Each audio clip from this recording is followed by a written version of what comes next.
So what I'm really going to talk about is we're all buying firewalls and antivirus, yet quite a lot of people still get hacked. Yeah? So does that mean there's a problem with protective technology? So that's one thing I'm going to talk about. And I'm also going to talk about building an effective security operation, how that's important regardless of the protection. So my background is in security operations, and E2E Assure is a SOC as a service business. The last 4 years we've seen all sorts of things. So what I'm going to try and do is boil some of that down into some tips and some takeaways for anybody who's interested in building an operation. The first bit of tip I'm going to give you is incident response tip number 1 from the CEO of Maersk, who got hit by NotPetya. Everyone's aware of Maersk and NotPetya and how damaging that was. What's his number 1 tip? It's get a WhatsApp group. Why? So get a WhatsApp group, put in it your key infosec contacts and your network contacts and your server people, because he didn't have any email or a laptop that would boot up. Therefore, the first thing he knew about his cyber attack was, my IT's not working. So how could he then email or raise a ticket in ServiceNow when he had no IT? Get a WhatsApp group, get a Signal group, whatever it is, on your phone, and make sure you've got your key contacts in it. Because if you get hit by something like this, you need to use that kind of mechanism. What's the second thing he says? The most important lesson number 2 that I take away from this interview in the FT. There is no way to prevent an attack. So he's realized, he's telling us, because he's been there, that there's no way to prevent an attack. That's very, very common advice from people like National Cybersecurity Centre these days. Why can't we prevent attacks? Why can't we do that? I'm going to try and talk about that a bit more. And then he's saying what you need to be able to do is actually isolate an attack quicker. So what he's actually saying is focus on detect and respond, not so much protect. And that's the whole point in the title, right? Actually, we're focusing a bit too much on protect. Why? What's the problem? Nothing wrong with firewalls and antivirus. You should all have them. This is not me saying they're rubbish. But it is just trying to float the idea that a lot of these organizations have these technologies but still have problems. Why? I think the main thing for me is that organizations rely on them too much. They think that's the job done. I've bought the firewall, I've put it in, happy days, we're protected. But that's not really the case. And they become a substitute, or people think they're a substitute for good processes and good operational readiness. The problem with that is that you can buy this technology and get hit by WannaCry, as one of our customers did. It's just one example. This is a real-life experience of one of our customers who had a connection to another network, and in came WannaCry. And all of a sudden, they started to see things disappearing and breaking. Yet they had a next-generation AV firewall in there, a really nice bit of kit, and they had a good antivirus. What's the problem? What do you think the problem is when you have WannaCry? What's the protection issue with WannaCry? No, it's more operational. What's the problem for your security response team or your protection technology with something like WannaCry? It's speed, okay? So it's speed of knowing about the problem. Say your antivirus updates every 4 hours or every hour. Yeah? Or your threat gateway updates itself every 4 hours. You've got a very big exposure window right there. A very big exposure window. This hit in minutes, okay? And in minutes it does bad things. So how do you update all your AV and if there isn't an AV definition available? Because it's not out yet, because they're still testing it somewhere. These are real life problems you get into. And then when you start to see something, you realize that your asset management's letting you down, and your virus console's letting you down. You don't really know what's on your network, and you don't really know what you're trying to defend anymore. And these are the times when things really hit you hard. And this customer really sort of learned the lessons of lots of little things that build up. What does a SOC do? How does a SOC learn about WannaCry? Yeah? It's Twitter, okay? Twitter, right? WhatsApp, mates. This is the real way threat intelligence comes to a 24/7 SOC team, okay? Because that's the way it comes timely enough for you to do something about it. It's not from commercial threat feeds at this stage.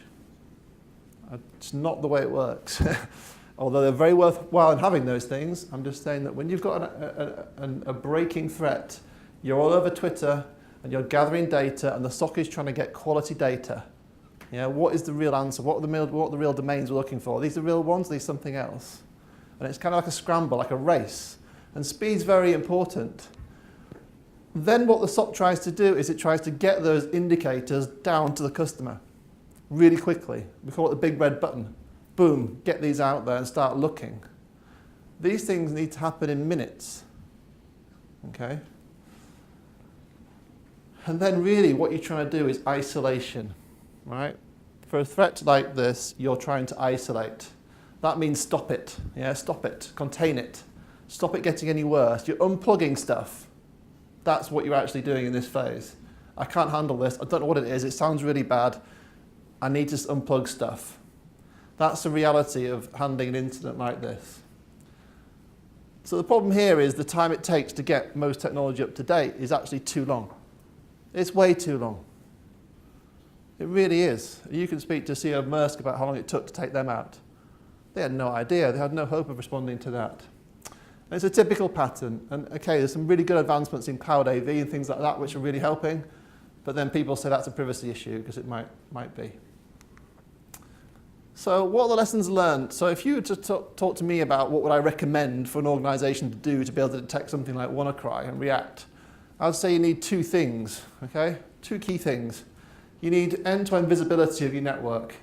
So somehow you need to know about traffic coming in and out of your network across all the bits that it comes in and out of. Because without that, you're never going to be able to find things and work out if they've actually got rid of them. In the example I gave, they kept coming back in. You know, it's not gone away. Yes, it has. No, it hasn't. It's over here now. And they're wandering around this large campus in London trying to find out what's next. Without that visibility, you're going to be in real trouble to actually get rid of it. You need a way to quickly look for stuff as well. So who thinks you'll be happy if someone said this IP address is a definite indicator? What are you going to do with that? What are you going to do with that? How are you going to find that IP address on your network? If your host talked to this IP address, how are you going to detect that? Can you do that? Do you have the technology? Can you do it in real time? And then you need a way of quickly responding. So a security operation, what does it look like? So it's going to be some people. Yeah, if you're going to build your own operation, you need to think about some people. You also need to think about some technology, some stuff, some SIMs, some bits and bobs. And you need to think about some processes. And I'm going to focus on those processes a little bit later. If you don't have all those three things, you're going to struggle. Okay? I want to try and talk about how to think about detecting problems intelligently rather than trying to rely on lots and lots of intelligence generating lots and lots of noise. And the first thing that I'd say is that what you really need to think about is how things actually happen in reality and how you would respond in reality based on the things that have already happened. So that's a good way to put your mind in the right sort of mindset. And then think about how your business is using your technology and what risks that brings. And I'd really start to think about the weaknesses in your business that you know about already, that you're maybe not circulating, and think about how you would detect problems that would exploit those weaknesses early. If you're going to detect things, you need to base your detection on what's happened before. We call that lessons learned. And you can do that, and you can reduce the risk of a type of attack like that happening to you again by generically trying to solve the problem. How do you respond quickly? What's the key to response? So if you detect something, that's great, but it's kind of pointless unless you can respond, isn't it? Yeah? So you can detect something, you get a signature out there, you see something. You need to be able to do something quickly to stop the threat. Now, this normally is isolation and containment. That's generally what happens first. So here's some examples that I've put on the board. These are real-life things that you need to do quickly in your organization. And they're going to require a process, right? Yeah, it might be log a ticket in ServiceNow. Yeah, it might be all sorts of things. But how are you going to quickly isolate a whole office or a building that's been affected by something? How are you going to do that? How does your change control process support that? Does it? And could it? And if you're ITIL compliant, does this break it? Who do we need to notify? These are the problems you're going to have when you start thinking about how you would respond. I don't think of any other examples of responses to internal outbreaks of things like WannaCry. So the bottom one I've put in there is internal kill switch. Everyone familiar with that concept? There was an answer there, Alan. Sorry. Yeah, an observation, Rob. So I think one of the challenges, a number of those who fell victim, was they had active-active, so the replication across was very quick. So that's a really interesting lesson there. Yeah. And it's, so it's about, if you've got an active-active in your data centers or... It's not backup. It's not about your it's not backup, the problem is in your backup. Yeah. So it very much gets you into, you've got to have some kind of a challenge step in your replication. And not just get it back up because you've just replicated the original problem. So restoring the issue over and over again is a classic thing we see. There's another good example of that. 3 or 4 years ago, a really good startup company had a dual zone AWS account with all their customers' data in it, and someone compromised the root account, deleted all the VPCs internationally, and they had no backup, but they had multi-site availability, but no backup. So I think I want to talk about backups and WannaCry today because we've all got that message. What I'm trying to do is talk about a slightly different aspect of it and how you really, running an operation, the things you really need to think about if you really want to detect and stop things like this. Because by the time you've been taken out, your firewall may or well not been updated. So this is something I learned on a ski trip recently with this chap, Gary Merlifsky. Anyone seen that formula before? Anybody know what PT could equal? PT. Protection time is what it is. So if that's protection time, what's DT? And RT? Response time, remediation time. This is how Gary puts it. It's a bank robber scenario, okay? Here's the bank, it's in the Midwest somewhere, it's full of cash. Yeah, and the robbers zoom into the bank on motorbikes. They run in past the CCTV with shotguns. The CCTV sees them, but no one's watching. Okay, have they been detected yet? Nope. Okay. They go to the teller, pointing the shotgun at the guy behind the counter, and he knees the panic button. The panic button rings the police. That's a DT, right? We've started our DT buzzer here. Now we've got detection. Yeah, we've got them. That's the time it took to detect. He gets all the cash, jumps on the motorbike, and speeds off. That takes 12 minutes. It took 20 minutes for the police to get there because it's busy on the traffic. Who won? The robbers. Why? Because the protection time was too low. It was too, the protection time was too great, wasn't it? So say we detected them at the CCTV stage, 6 minutes earlier, we might have made that arrest. That make sense? If you think about that in cyber, that's exactly what we're doing here. This is the game we're playing. We're hoping that our protection time is quicker than our adversaries. And no one's in here is. I can guarantee that. Which is the quickest to improve, detection time or response time in an organization if you think about cyber? What's your slowest process? Is it detection or is it your response to a detection? Response time. That's the lesson here for you guys, is think about your response time. Your detection time may well be seconds, but you're logging it in service now, you're ringing this dude, you're trying to get change requests through, you're in minutes, you're in hours, you're in days. That's your real response time you need to think about. Try and put that against your adversary and you're in the losing side, right? And that was the point of Amar's title. So what is your goal if you're going to think about getting instant response right? So we say it's do something with low impact to prevent something of high impact. Okay, that's because users can tolerate little things that are mildly annoying, but not big annoying things. Because at the end of the day, this is a business that you're running. So you've got to try and think about little things that are acceptable. For example, if you suspect a laptop is infected with something nasty, would it be okay to disconnect its internet connection? Yeah? And tell the users if that happens, take it to the help desk. If it's still turned on, it's still running. Yeah, they can still do their work, but they can't get on the internet anymore, get on the network anymore. That's acceptable, isn't it? Yeah? That might just stop you getting wiped out by something nasty. That's what I mean by a little process that you could put in place, automatically disconnect this thing off the internet. If you, in the network, if you think it's dodgy, it'll still run. You won't log them off or shut it down or anything, but they'll go to the help desk. Make sure your help desk expects to see someone with virus on their laptop.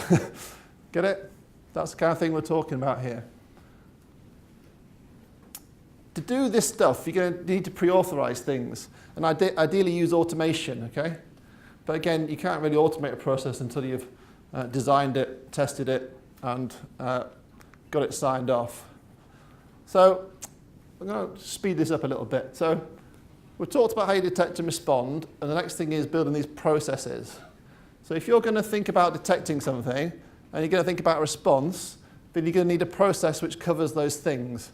So we call that process and technical symmetry. So there's no point in being able to detect something and not having a process to go with that, is there? So if you've got loads of great detection and you've got no idea what to do next, that's also pointless. I'd rather you had 3 things you're looking for, but with really good processes. And then the people bit. This is a quick lessons learned bit on people running a SOC business. We recruit a lot of people with a lot of different disciplines.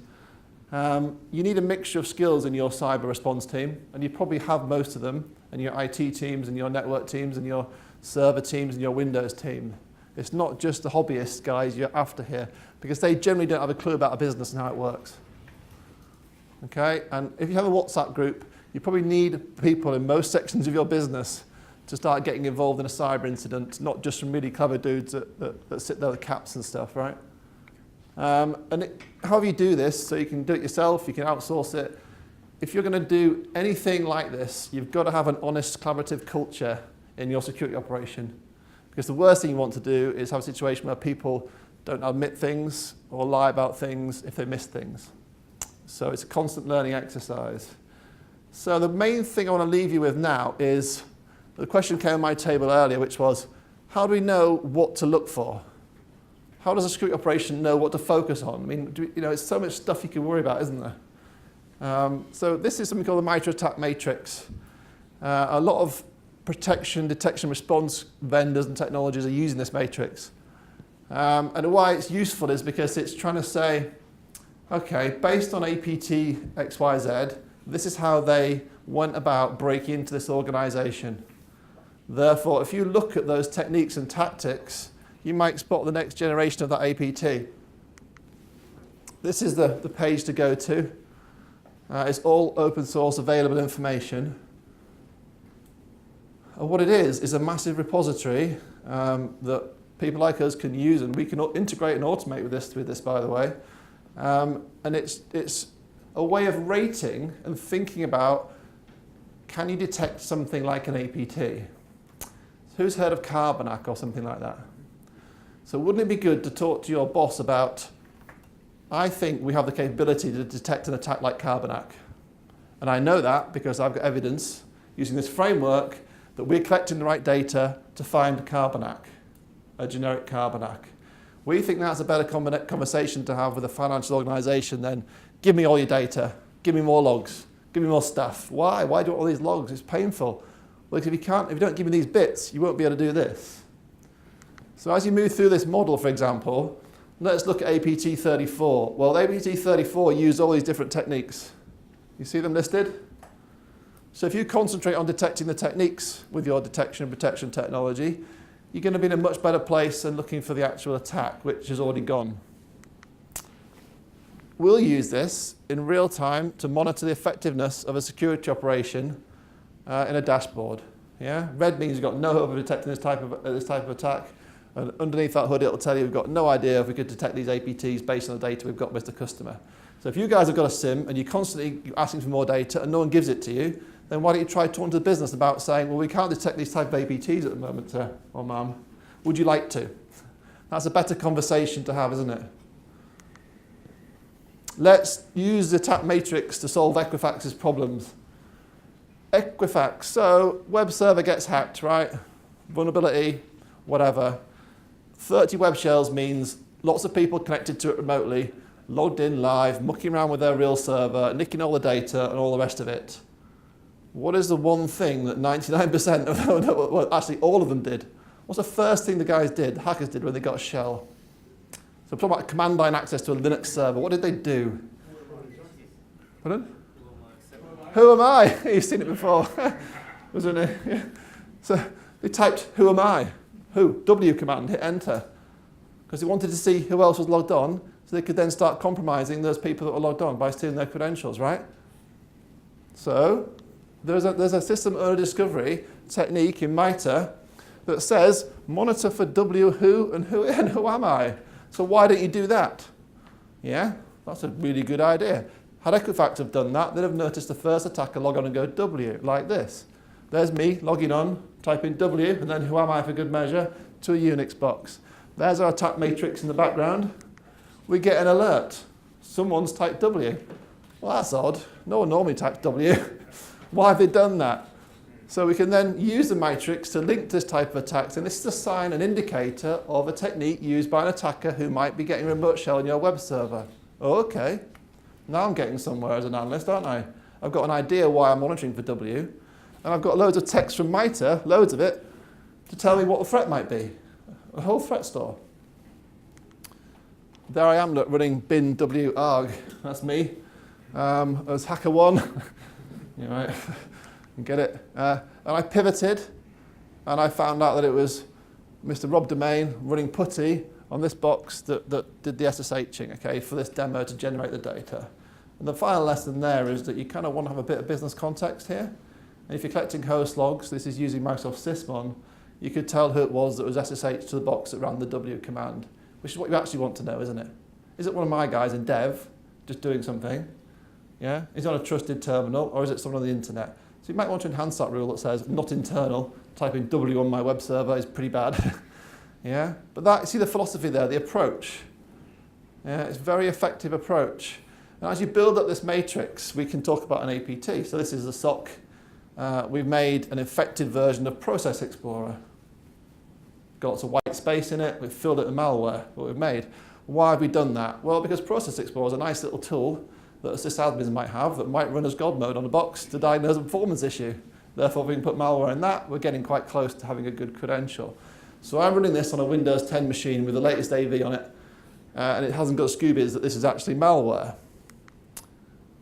But the MITRE attack matrix has got many different ways we could have detected the fact this isn't really Process Explorer at all.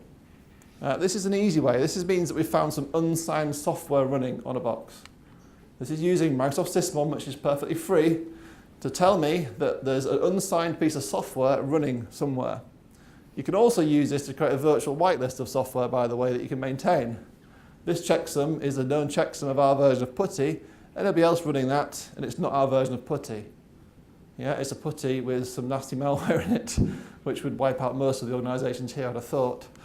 So what's this doing? It's saying, okay, this is bad news. There's an unsigned process running, and it's hooked in the log analysis, and it's telling me that it's on this terminal, and it's bringing in some IP addresses. Okay, so what we're doing now is we're going, there's an unsigned process, and it's now talking to the internet. And this is showing you what the attack matrix says about this. This is all available on the internet. This is all stuff you can use right now in your operation. So if you went and did a bit of threat hunting right now, you looked at all the unsigned processes running on your Windows boxes, useful thing to do. So this one is running off F infected, okay, proceps.exe, and there's a checksum, and it's speaking to this box here, the 52 address on the internet, and it's doing some weird get post of some strings. Doesn't look too great, does it? Because we've got some end-to-end visibility, we can then analyze what this might be and go, actually, this is malware. An incident begins, okay? So what do we want to do? Say we had a bit of software, this could be Excel or something, couldn't it? We realize that it's speaking to the internet and submitting loads of strange data from our network. What response should we do now? Out of the list I gave you earlier. What do you want to do now? What could we do? What response would we do? Say this was your Windows 10 machine in your network somewhere. It's got an unsigned process communicating with some server on the internet somewhere in China and whacking lots of data to it. You've got no idea what it is. Yeah? Slow down, yeah, you could make it go slower. That's actually quite hard, but you could do that. But slowing things down is quite hard. I'd probably just block the thing on the internet, the 52 address. I'd probably go, who's talked to this address legitimately? No one last week, therefore let's just block it. Let's just block this traffic. So to do that, you might want a playbook, okay? The first thing you might want to do is actually email some people or raise tickets in ServiceNow. This is where the process comes in. Who of you right now could go and put a block rule on a firewall, go and block something right now of a SOC incident? It's difficult, isn't it? Yeah, it's difficult, right? So you want automation, but actually we're talking about going and blocking something on a firewall, right? On a live firewall. And this is what it really means, guys, if you want to block stuff.